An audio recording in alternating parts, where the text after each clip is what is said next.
Littérature sans frontières, une chronique de Fréquence Terre, Pierre Golf.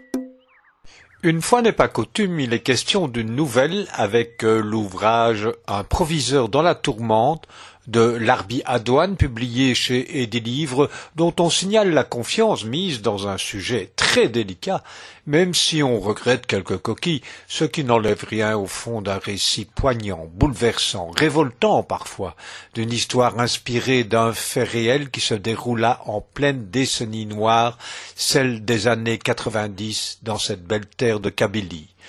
Un atypique proviseur d'un établissement scolaire d'une ville côtière algérienne deviendra, malgré lui, la plaque tournante d'une situation qui brusquement passa de la sérénité au drame.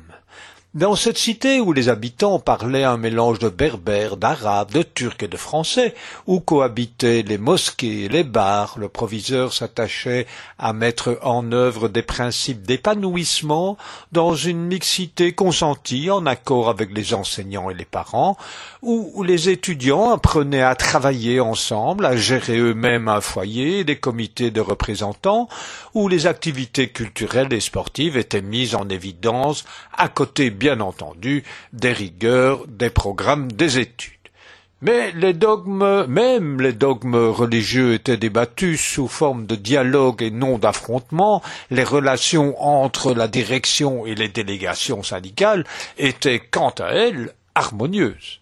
Bref, transparence dans la gestion, climat serein, beau taux de réussite au bac, ardeur au travail, respect mutuel et démocratie primaient au lycée d'El Borj, château citadelle en français. Et puis soudain, ce cri « Nadir est mort !» L'agent de maintenance gisait au pied d'une volée d'escalier de l'internat. Suicide? Chute accidentelle? Meurtre? Malaise? Trouble mental? Peu avant, le gentil, serviable et travailleur Nadir avait brusquement changé et se montrait agressif, irrespectueux, ne reconnaissant même plus l'autorité.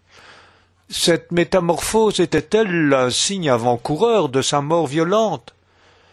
La nature humaine restera encore longtemps un gouffre d'incompréhension, souligne l'auteur.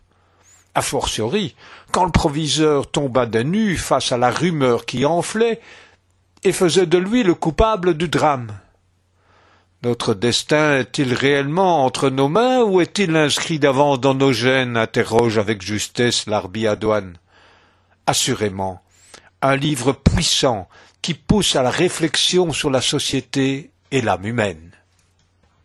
Pierre Guelf pour Fréquence Terre. Retrouvez et podcastez cette chronique sur notre site fréquenceterre.com.